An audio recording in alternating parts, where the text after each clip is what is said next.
वो अभी तक अप्राप्त है।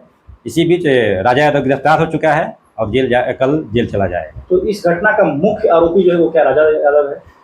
इन लोगों के द्वारा स्वीकार किया गया है कि राजा यादव ने गोली मारा और प्लान जो था धर्मवीर का था। 3 लोगों को गिरफ्तार किया गया। एक राजा कुमार को गिरफ्तार किया गया गुरपा से। दूसरा धर्मवीर पासवान को गिरफ्तार किया गया उनके गांव भटोरा से। और राम प्रवेश यादव को गिरफ्तार किया गया उनके गांव रातो खुर्द से। इनके साथ साथ इनके छापेमारी भी इनके घर पे की गई थी। तो धर्मवीर पासवान के यहाँ से 12 ATM कार्ड, एक आधार कार्ड और एक POS मशीन भी बरामद किया गया। यह जाहिर होता है कि यह क्रिमिनल माइंड के आदमी हैं और यह कोई भी घटना करते रहते हैं। इनसे जब पूछताछ की गई तो ये बोले, ये सब इनके द्वारा बताया गया कि हम लोग शराब का धंधा करते हैं और हम लोग अपने एरिया में वर्चस्व का स्थापना करना चाहते हैं। राजा यादव द्वारा यह भी स्वीकार किया गया कि बंदी के दिन जो गोलीकांड भूषण सिंह के घर पे जो गोलीबारी की गई थी उनके द्वारा की गई थी। और इसमें भी शिवम कुमार की हत्या राजा यादव, धर्मवीर यादव, राम प्रवेश और अन्य साथियों के द्वारा हत्या की गई थी। हत्या का मोटिव था कि ये लोग वहाँ पे नशा का सेवन करते थे, शराब का धंधा करते थे, जिसके शिवम और उनके परिजन उसका विरोध करते थे। 12 सितंबर को फतेहपुर के राघोपुर गांव में एक घटना घटी थी, दुखद घटना घटी थी, जिसमें एक नौजवान युवक शिवम कुमार की हत्या कर दी गई थी गोली मार के। इस कांड को गंभीरता से लेते हुए वरीय पुलिस अधीक्षक महोदय द्वारा अपर पुलिस अधीक्षक महोदय गया के निर्देशन में मेरे नेतृत्व में SDPO बजीगंज के नेतृत्व में एक टीम का गठन किया गया था। इसके उद्भेदन में यह 12 तारीख को एक केस हुआ 646/25 फतेहपुर में। यह आवेदन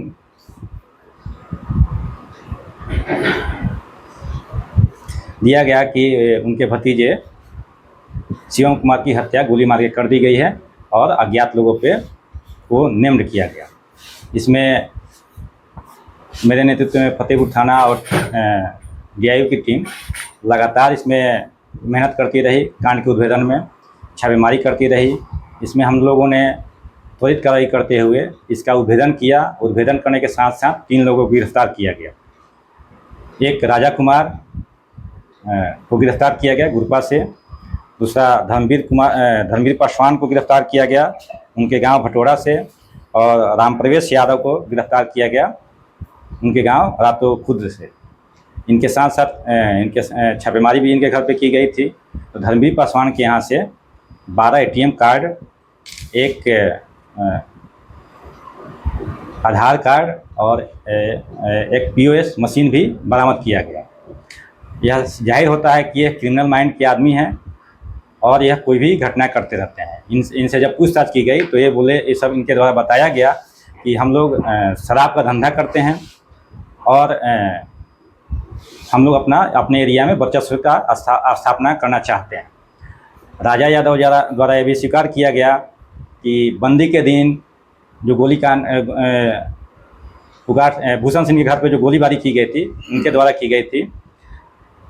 और इसमें भी शिवम कुमार की हत्या राजा यादव, धर्मवीर यादव, राम प्रवेश और अन्य साथियों के द्वारा हत्या की गई थी। हत्या का मोटिव था कि ये लोग वहाँ पे नशा का सेवन करते थे, शराब का धंधा करते थे, जिसके शिवम और उनके परिजन उसका विरोध करते थे। इसी विरोध के कारण और पूर्व के विवादों के कारण शिवम की हत्या की गई। एक बात बताइए, 4 तारीख को भाजपा समर्थक के घर पर गोलीबारी राजा यादव ने की थी। उसके 8 दिन बाद शिवम की हत्या राजा यादव ने की। शिवम की हत्या के लिए जिम्मेदार कौन? DSP Sunil Kumar Pandey, inspector KK Nirala या फिर इंस्पेक्टर थाना प्रभारी मोहन कुमार? अगर 4 तारीख की गोलीबारी के बाद राजा यादव को गिरफ्तार कर लिया जाता तो क्या शिवम की हत्या होती? गोलीबारी के बाद लगातार छापेमारी की जा रही थी। राजा यादव अपने घर से फरार चल रहे थे। इसके साथ साथ तकनीकी टीम भी लगी हुई थी। उसमें पूर्व की घटनाओं को लेकर इनके द्वारा जब उस घटना की गई थी तो ये घटना के लिए उनके द्वारा प्लान बनाया गया। पुलिस टीम लगातार उसके लिए छापेमारी कर रही थी और तत्पर थी। इसी के आधार पे घटना के कुछ दिन बाद ही हम लोग उसको गिरफ्तार कर लिए हैं, जेल भेज रहे हैं। क्या ये लोग मान ले कि बिहार पुलिस इस बात का इंतजार करती जब तक कोई बड़ी घटना ना होगा तब तक हम गिरफ्तार नहीं करेंगे? आज जिस तरह से एक्शन में आई पुलिस, गया पुलिस, आप लोग एक्शन में आए, ये एक्शन अगर उस समय आ जाते तो शायद ये घटना नहीं होती। गया पुलिस टीम लगातार एक्शन में है। किसी भी कांड दर्ज होने के बाद तुरंत उद्भेदन करती है, गिरफ्तारी करती है। इसके पहले भी एक आदमी को गोली मारा गया था जिसमें 3 लोगों को उसी दिन गिरफ्तार किया गया था और साथ ही साथ एक आदमी सरेंडर किया था। कोई भी घटना घटती है पुलिस उसमें कार्रवाई करती है। प्रिवेंशन भी पुलिस करती रहती है, गश्ती लगातार कर रही है। एक सवाला की टीम है, लगातार गश्ती कर रही है। कोई भी घटना के बाद जब सूचना मिलती है पुलिस उसमें त्वरित कार्रवाई करती है, गिरफ्तारी करती है और उनको हम लोग सजा दिलाने का भी कार्य कर रहे हैं। जिस पिस्टल से गोली मारी गई क्या वो पिस्टल बरामद हुआ? उसके लिए भी लगातार छापेमारी की जा रही है। अन्य लोगों को भी गिरफ्तारी के लिए छापेमारी की जा रही है। बरामद प्रयुक्त हथियार और अन्य अभियुक्तों की गिरफ्तारी जल्दी कर ली जाएगी। हत्या की वजह क्या रहा? मुख्य उद्देश्य आपसी तनाव, वर्चस्व की लड़ाई और एक दूसरे पे टीका टिप्पणी और कुछ छेड़खानी का भी मामला सामने आया है। तो ये छेड़खानी का मामला क्या शिवम के साथ था? यह किसी अन्य व्यक्ति के साथ आया है जिसकी जांच की जा रही है। अनुसंधान उपरांत इसमें सब चीज़ क्लियर हो जाएगा। शिवम की हत्या क्यों हुई? शिवम की हत्या करने का मुख्य कारण इनके परिजन द्वारा जो अभियुक्त थे देवी स्थान के पास बैठ के अपना गुटबाजी करते थे, नशे का सेवन करते थे और इनके परिजन द्वारा विरोध किया जाता था। राजा यादव एक पहले का क्रिमिनल आदमी है, शराब का तस्करी करता है।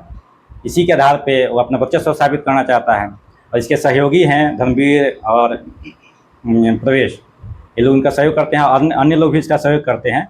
इसी के आधार पे वर्चस्व पूर्व में भी कुछ विवाद हुए हैं जिसके कारण यह हत्या सुनियोजित तरीके से की गई।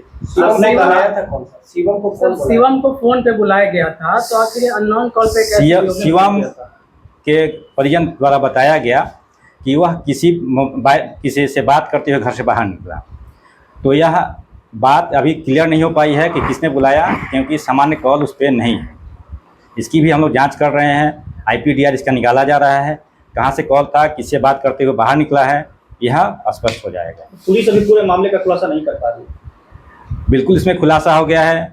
यह किसने किया ये क्लियर नहीं है। अज्ञात इन अभियुक्तों के द्वारा स्वीकार किया गया है कि शिवम वहाँ आया था, तो शिवम के द्वारा ही सागर पे कॉल कराया गया। सागर उस समय कॉल नहीं उठाया तो शिवम के द्वारा शिवम की हत्या कर दी गई।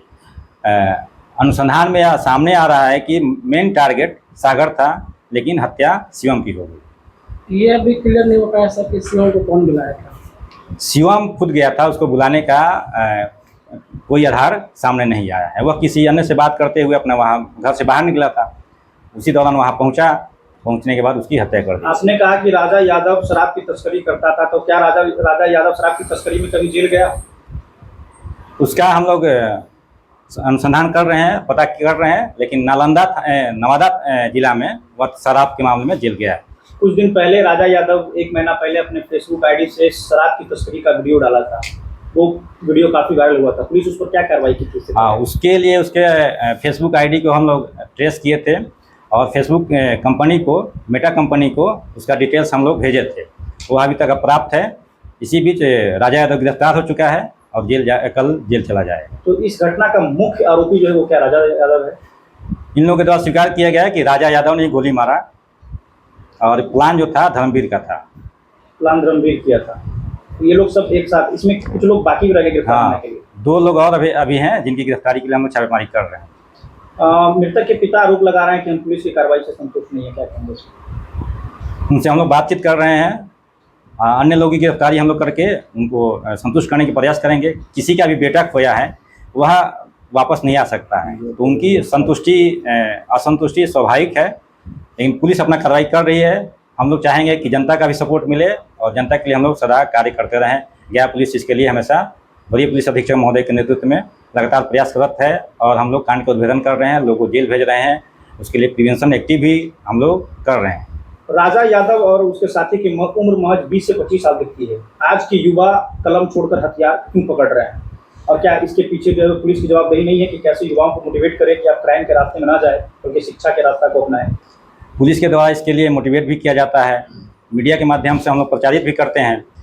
और यह सामाजिक सरोकार का प्रश्न है, सभी समाज के सभी वर्ग इसमें आएँ, आगे आएँ, मोटिवेट करें और उनको बताएं कि क्या सही है और क्या गलत है। यह परिवार से ही शुरू होता है, परिवार की भी जिम्मेदारी है कि जो गलत रास्ते पे जा रहा है उसको उसी समय हम लोग डांट लगाएं, या कुछ गलत किया तो पुलिस को इसकी सूचना दें कि आदमी गलत कर रहा है। इसके समय इसमें सबकी जवाबदेही है, परिवार की भी है, समाज की भी है, पुलिस की भी।